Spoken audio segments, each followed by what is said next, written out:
adiantei aqui no roteiro, já trouxe a entrevista desta segunda-feira, porque é o principal assunto do dia, naturalmente. A gente tem a honra de receber aqui conosco, neste 20 de novembro, depois de uma eleição histórica na Argentina, eu diria, o professor Roberto Dumas Damas, economista, especialista em economia internacional, professor do INSPER. Professor, sempre um prazer ter o senhor conosco. Bom dia, seja bem-vindo ao Bom Dia Agronegócio. Obrigado, Carla. Sempre um prazer estar com vocês, ainda mais um dia histórico como hoje, mais histórico para a Argentina, né? Mas vamos lá. Professor Javier Milei fala que é a eleição mais importante em 100 anos na Argentina, da qual ele sai vitorioso. O que conferiu, o que garantiu a vitória a este outsider da política que se classifica como um anarcocapitalista? Veja, quando a gente percebe o que o Javier Milei está falando, por exemplo, em relação à dolarização da economia ou destruir o Banco Central, não é uma coisa simples. Não é uma coisa simples. Foi muito mais uma eleição do tipo, não quero o que está aí, que é o peronismo, e vamos tentar alguma coisa nova. Veja, é um pouco diferente da eleição de Macri. Porque a eleição de Macri foi muito mais no sentido, o Macri é um cara muito mais do centro-direita, não extrema-direita que a gente pode dizer. Então parece que o povo argentino está querendo falar, olha, eu preciso de uma coisa nova. Sérgio Massa, de novo, não estou defendendo as medidas ainda de Javier Milei, mas Sérgio Massa ser presidente, sendo que quando ele se tornou super-ministro, depois que o Guzmán saiu, a Silvina Pataques entrou, e a Silvina Pataques saiu, entrou o super-ministro Sérgio Massa, ele fez a inflação aumentar 50% no período dele e ainda voltou com aquela coisa que a gente tinha no Brasil na década de 80, que era os preços cuidados, ou seja, tabelamento de preços. E, pasmem, nos últimos 12 meses, o Sérgio Massa aumentou a base monetária. Não é nem M1, não é nem papel moeda de poder do público e depósito à vista, é papel moeda de poder do público e reserva compulsória, em 76%. Por que ele fez isso? Prometendo querer dar cada vez mais subsídios para a população, que merece, óbvio que merece, mas não existe, como até tem vários livros de macroeconomia, e o Javier Milei copiou, falou o que está escrito no livro de macroeconomia, o fato de você ter o direito não transforma as coisas em infinitas. Ou seja, o subsídio na Argentina está mais ou menos 7 a 10% do PIB. 78% desse subsídio vai para pagamento de eletricidade. 16% vai para transporte. É importante, mas para eu fazer isso, eu não tenho dinheiro. Se eu não tenho dinheiro, eu tenho um relacionamento promíscuo com o Banco Central e peço para o Banco Central imprimir moeda. A hora que o Banco Central imprime moeda e meu PIB nominal não sobe, a inflação corrói todo aquele subsídio que você deu. Você vai lá e imprime mais moeda para dar mais subsídio. Ou seja, não tem fim.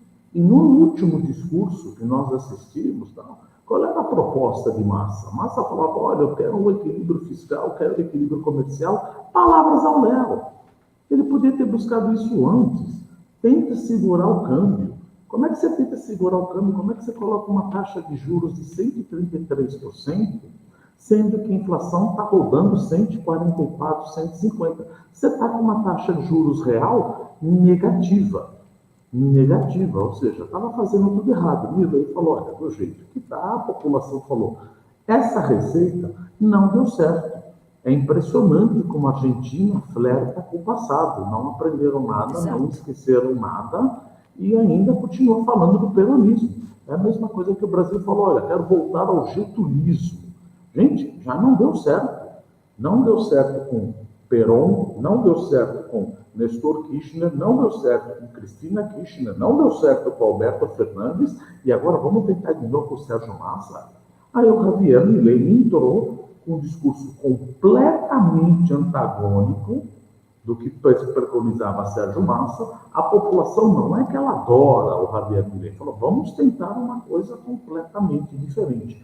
Não vai ser fácil, porque os peronistas dominam em grande parte o Congresso e domina também os sindicatos. Então precisa tomar muito cuidado, fazer um planejamento econômico, estabelecer um plano econômico que ganhe credibilidade sem suscitar um suicídio político, porque é óbvio que, por exemplo, como aconteceu com o Macri, chegou uma hora que ele não tinha apoio, ele sucumbiu às catacumbas da política macroeconômica, falou, então vamos fixar preço. Aí ele começou a fazer tudo errado, né? Professor, nas primeiras análises, tão logo os resultados começaram a se oficializar, e o Sérgio Massa, inclusive, reconheceu também a vitória do Javier Milei, as primeiras análises já traziam justamente essa lembrança fresca ainda, né, do Macri, que acabou, justamente como o senhor colocou, sucumbindo às catapultas, né, às catacumbas políticas da Argentina e ao peronismo empoeirado dos argentinos. E a gente viu isso tudo acontecer. A gente precisa também deixar bastante esclarecido essa diferença de posicionamento, de perfil de Macri e de Milei. Macri é muito mais contido, como o senhor falou, muito mais de centro-direita do que efetivamente promover um antagonismo ao que já acontecia na Argentina, como de fato propõe Javier Milei, né? Veja, Javier Milei, se ele vai fazer o que ele está prometendo, a gente pode esperar o seguinte: a Argentina tem de piorar muito antes de melhorar. O que eu quero dizer com piorar muito? Primeiro, vai ter que ter um choque cambial, porque a Argentina não tem dólar. E não adianta passar a sacolinha agora, porque você está em dívida com o mercado internacional, você está em dívida com o FMI. Então você vai ter que ter uma maxi-depreciação cambial. Peso a 350, vai ter que ser uma maxi-depreciação cambial para estimular as exportações, tirar as amarras das exportações para gerar dólares. E, ao mesmo tempo, também um choque de juro para ver se consegue atrair mais capital. Mas tudo isso junto com uma credibilidade. Se acalma, Javier. E também tem que desmontar um aparelhamento enorme de desequilíbrio de preços. Por exemplo, você tem preços cuidados, eu preciso liberar esses preços. Eu não posso mais ter tabelamento de preço. Eu não posso mais ter restrição à exportação de commodities ou alimentos, porque eu quero alimentar a população. Feito isso, passar um hecatombe que você precisa ir descer, mas a Argentina já está lá no vale. Sim, agora vamos jogar uma pá na cabeça e falar, cava mais um pouco, porque eu preciso limpar isso daqui para depois, eventualmente, tentar dolarizar a economia ou fazer algo semelhante ao Plano Real. Vamos fazer uma URV e essa URV depois se atrela ao dólar e o dólar tem uma margem de flutuação muito pequena. Só que também tem um outro problema, cara. Isso não vai resolver todos os problemas. Isso, como a gente diz, a Argentina tem uma patologia. Ela precisa ser aberta, ela precisa de uma operação cirúrgica. Você não trata a Argentina com Bepantol, você não trata a Argentina com hipogloss. Você precisa ter um problema sério aí, vai ter que abrir. O que é ter que abrir? Se você fixar o câmbio ou adotar a dolarização, qual é o problema? Primeiro problema, a política monetária deixa de existir na Argentina. Quem manda na política monetária vai ser os Estados Unidos. E às vezes, obviamente, você vai ter isso, nós ou eles vão ter isso, vai ocorrer o que a gente chama de choque assimétrico. O que é o choque assimétrico? Uma política monetária serve para os Estados Unidos, mas essa mesma política monetária, com uma inflação, vamos supor aqui, que caiu, vai a 40%, não vai servir para a Argentina. Então, esse choque assimétrico leva ao quê? E se meu câmbio está fixo e eu tenho uma inflação inercial, leva uma apreciação real do câmbio, que volta a prejudicar as exportações, como nós vimos na época do plano de convertibilidade, do cavalo, e também no plano real. Agora, o que você precisa endereçar no primeiro momento é acabar com os desequilíbrios. Choque de juro, choque de câmbio e tirar aos poucos, porque, veja, é um paciente alcoólatra, vive só de subsídio. Precisa que você entre num equilíbrio fiscal. Se você não entrar num arcabouço fiscal, não tiver um arcabouço fiscal, como é que eu vou continuar dando subsídio se eu dolarizei a economia e eu ainda não tenho dólar? Então não vai adiantar nada, porque a curva de juros ela vai subir. Então veja, você tem que limpar a casa. E ninguém gosta quando vai o pessoal limpar a tua casa. Você tem que levantar os pés, empurra móvel, é aquela bagunça. Ou seja, você precisa arrumar a casa primeiro. Não vai acontecer nos próximos 6 meses uma dolarização. Não dá para ter uma dolarização de imediato assim. Seria loucura. Não estou dizendo que a dolarização é loucura, mas primeiro você precisa ajeitar e concomitantemente trazer mais credibilidade para a economia da Argentina. Por que eu digo, estou chamando a atenção para a credibilidade? Porque eles já tentaram algo semelhante no plano de conversibilidade. Só que não cuidaram do déficit fiscal. Não cuidaram do déficit fiscal. Tivemos a crise do México, tivemos a crise da Ásia, Tailândia, Malásia, Indonésia, Coreia, tivemos a crise da Rússia, tivemos a crise do Brasil, o dinheiro foi embora. Principalmente porque meu déficit fiscal subia, mesmo quando a economia argentina subia. Então a curva de juros subiu, o pessoal acabou tirando dinheiro. Então, veja, eles já passaram. Economia não é uma ciência natural, que você vai aplicar sempre a mesma fórmula e vai adiantar. O que o Javier Milei quer é mais ou menos um pouco muito semelhante da fórmula do plano de conversibilidade. É importante que a população agora acredite, mas para isso você precisa de um bruto choque e, como eu digo, a Argentina vai piorar para depois tentar melhorar e voltar, mas isso, para melhorar, precisa muito da credibilidade da população e de um avanço no Congresso. Mas o governo, ou melhor, a população, está muito mais próxima do Javier Milei, não porque gosta, porque sabe que, gente, não dá mais com o peronismo. Então vamos tentar alguma coisa diferente. Ah, mas ele é louco. Sério mesmo que ele é louco? Quando aconteceu, uma coisa que a gente sempre lembra, quando o Nicolás Maduro falava que tinha um passarinho que entrava na casa dele, que esse passarinho era o Hugo Chávez, ninguém chamava ele de louco. Agora começa a chamar. Eu queria ver a esquerda chamar, falando. Vocês lembram quando Nicolás Maduro falava com o passarinho e que o passarinho era Hugo Chávez? Procura no Google, passarinho Hugo Chávez e vai ver. Quer dizer, quando um não interessa, você usa a narrativa que você quer. Então, esse negócio, já ele fala com o cachorro. Pô, mas o outro falava com o passarinho, e o nosso presidente fala que democracia é um conceito relativo. Como que democracia é um conceito relativo? Então, vamos tomar cuidado com as coisas que a gente fala. É meu principal parceiro econômico. Sim, é meu principal parceiro econômico. Entraram em rusgas, assim como o Bolsonaro entrou em rusga com o Alberto Fernandes. Agora, no final das contas, é preciso fazer negócio. Vamos ver, outro ponto que você provavelmente iria tocar é a questão do Mercosul, cara. Sim. Exatamente. Professor, antes da gente entrar, e aí a gente já pode, claro, emendar nisso, porque faz parte, vai ter, ou melhor dizendo, eu imagino que seja inevitável evitar grandes e profundos, intensos choques para que a mudança venha. Não vai ter outra forma de fazer isso sem provocar alguns grandes choques na política e na economia a partir desse momento, a partir de 10 de dezembro, quando o Milei toma posse, né, professor? Veja, economia é a coisa mais simples do mundo. O que prejudica sempre é a política. O que prejudica sempre é a política. Você está com o Congresso completamente que você não tem a maioria, que eu falei, os peronistas dominam completamente o sindicato, e é normal, é coisa, vamos pensar, de uma democracia.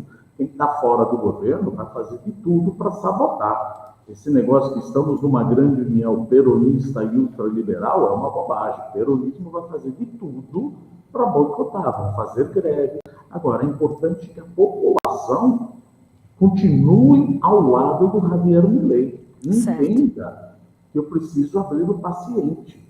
Uma operação dói, uma operação você precisa anestesiar, uma operação é perigosa.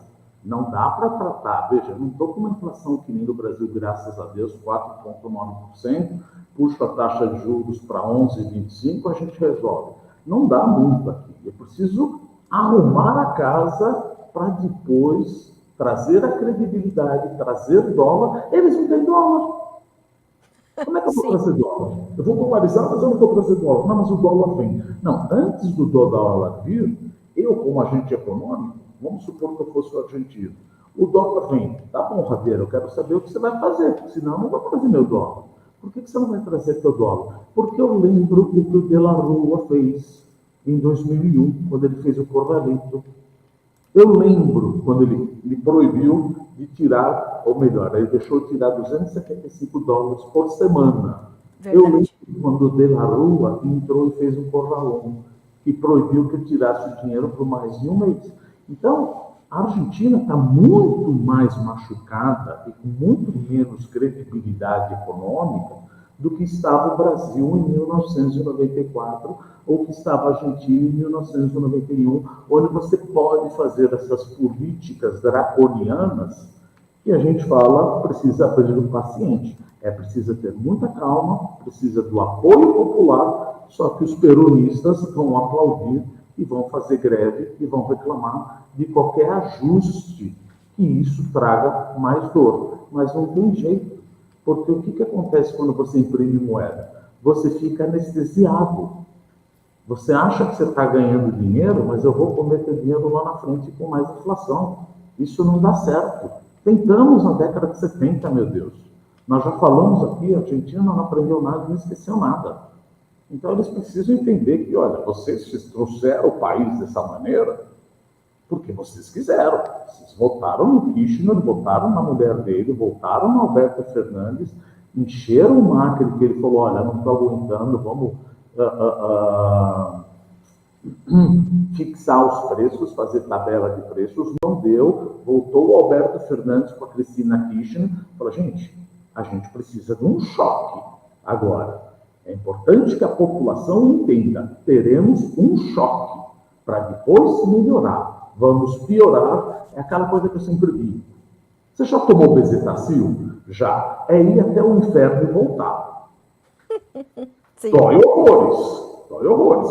Precisa de uma bezetacil. Ou precisa.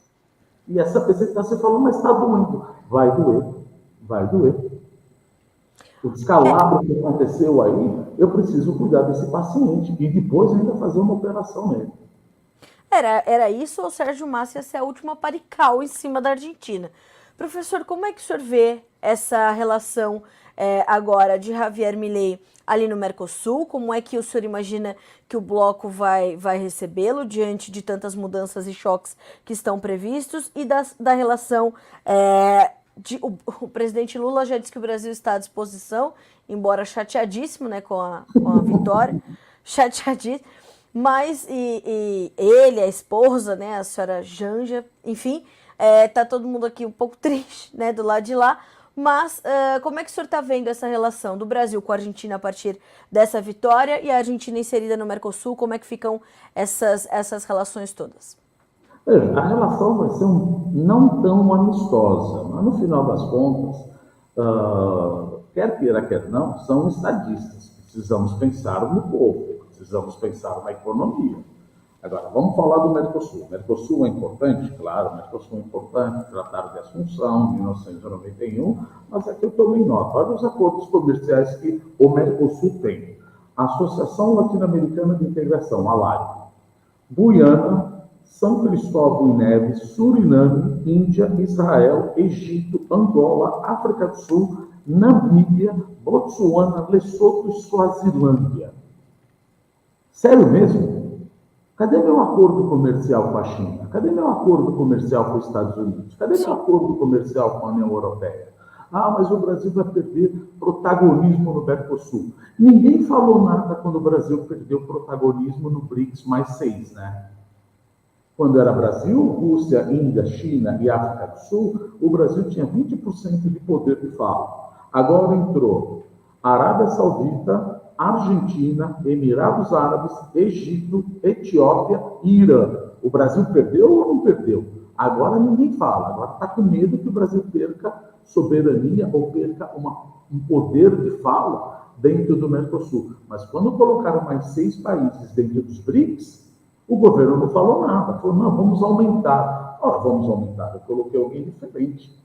E o Mercosul, a gente precisa fazer um acordo com a União Europeia, já são 22 anos, meu Deus.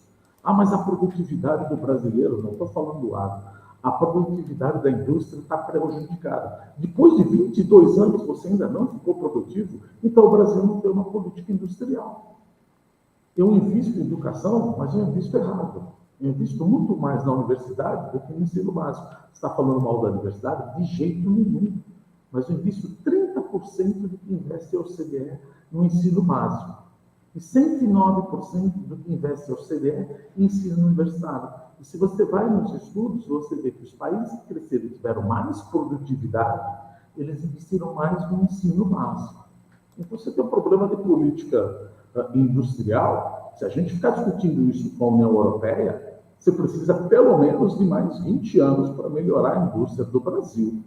E o agro, veja, cairia minhas tarifas 90% em 10 anos com a União Europeia. Ah, mas o Macron... Gente, é óbvio que eles vão usar todo o argumento do meio ambiente.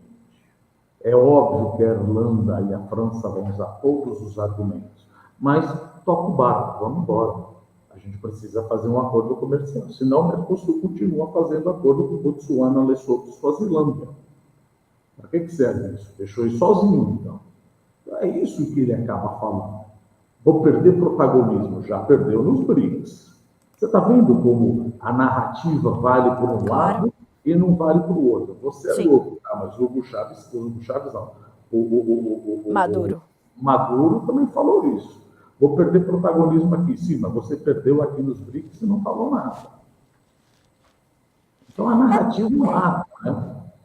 Não, é cruel, né? Assim, essa guerra de narrativas, ela tem estado bastante latente e ela é um fator político-econômico que está toda hora em evidência e promovendo algum abalo ali nas relações ou comerciais ou no mercado efetivamente, né, professor? Hoje isso ganhou um tom talvez mais forte do que há alguns anos, não? Sim, já foi tentado, a população cansou. A população cansou tanto que, aliás, eu não sou político, eu não sou cientista político, mas dá para analisar um pouco. Se a população quisesse alguém mais moderado, ele colocaria a Patrícia Bullrich. A Patrícia Bullrich é muito mais no centro-direita. Ela perdeu. Falou, não, você é muito moderado, eu quero alguém que mude completamente, deu uma guinada de 180 graus na economia. Quem é? Javier Milei. Então a população está cansada.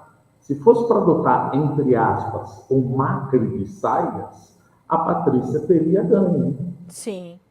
Mas a Patrícia não ganhou. Falou, não, eu quero alguém que vai fazer uma operação cirúrgica na Argentina, que vai dar um turnaround enorme. E quem é? Javier Milei. Tanto é que depois Macri e a Patrícia Bullrich apoiaram, e vários países, presidentes e ex-presidentes, também da Colômbia, presidente do Chile, da Espanha, etc., fizeram um manifesto apoiando Javier Milei.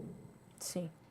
Professor, como é que o senhor vê, para a gente arredondar o nosso comentário, porque ainda muitas análises serão necessárias, como é que o senhor vê essa relação de Javier Milei com o campo, né, o agronegócio argentino esteve muito presente nas discussões e nessa corrida presidencial, foi um dos setores mais afetados, né, de forma negativa pelo kirchnerismo de Alberto Fernandes e Cristina Kirchner, mais uma vez, porque Cristina Kirchner já havia falido o agronegócio argentino em outra situação, no seu governo, e tem também essa possibilidade, né, de com Javier Milei se tornar muito mais competitivo. Isso está no front, no nosso horizonte, aqui no Brasil também. É importante a gente monitorar o agronegócio argentino a partir desse momento? Veja, se você ainda, vamos pensar no final e voltar para o começo. Se você de fato quer dolarizar a economia, a primeira coisa que você precisa é dólar. O que a Argentina faz? Bom, grande parte é o soja e o milho. Então eu preciso beneficiar e parar de colocar restrições a exportações de commodities agrícolas. Então, a concorrência para o Brasil em relação a commodities agrícolas agora vai ficar mais forte. Porque, quem que me traz dólar? Quem me traz dólar o setor agro. Gente, então vamos bombar, no bom sentido, o setor agro, porque eu preciso dolarizar a economia, eu estou sedento de dólar. Aliás, as reservas internacionais do país, as reservas internacionais líquidas, já estão negativas em 10 bilhões de dólares. A China, olha eu, a Argentina está absolutamente quebrada e afundada, e vai afundar mais um pouco até melhorar. Mas isso é um plano do que voltar com o Sérgio Massa e falar, ó, negócio como sempre for, vamos continuar emitindo moeda. A população falou, gente, já estamos nisso daí desde 1970, obviamente já deu. Eu não quero nenhum cara... É aquela coisa da esfinge, né? Não vem amor no que eu te devoro. Eu quero algum quente ou muito frio. Então, sugeri o Javier para dar essa mudança, e isso vai impactar a competitividade do agro brasileiro. Nós vamos ter um competidor mais forte, sim, na minha opinião, né? Não dá para saber o que pode acontecer, mas eu não acho que vai ser uma política requintada de Cristina Kirchner de prejudicar o agro para ajudar a população normal, a população local, e isso prejudicando com que entre dólares. Então, acho que esse seria mais uma opinião minha, de que o agro vai ser fortalecido para trazer mais dólares, como plano de longo prazo, diria 6 a 10 meses, se você quiser fazer, não vamos falar dolarização, vamos pensar numa âncora cambial. Se você quiser fazer uma âncora cambial. Âncora cambial pressupõe o quê? Eu tenho a reserva internacional. Então, é aquela coisa, show me the money. Mostre que você está trazendo dólar. Se você traz dólar, a confiança se multiplica. Então, o agro, eu acho que vai ser beneficiado com o Javier Milei. Professor, lhe agradeço muito pela disponibilidade de estar conosco na manhã dessa segunda-feira para a gente começar a entender o que muda na Argentina a partir desse momento, o que a gente pode esperar de Javier Milei e todas as surpresas que a gente ainda não está enxergando, mas que podem vir com esse choque que essa eleição histórica na Argentina traz neste 20 de novembro. Em 40 dias toma posse, então, o novo presidente, depois de um longo e doloroso período, né? E a Argentina parece que para de, então, flertar com o passado. Tomara que a gente veja realmente uma nova era começando para os nossos irmãos. Obrigada mais uma vez, professor. Excelente semana para o senhor e, de novo, né? Obrigada pela disponibilidade e pelo tempo. É um prazer sempre estar com você, cara. Obrigado, um abraço a todos. Um abraço, professor. Boa semana para o senhor. Até mais. Até a próxima. Bom.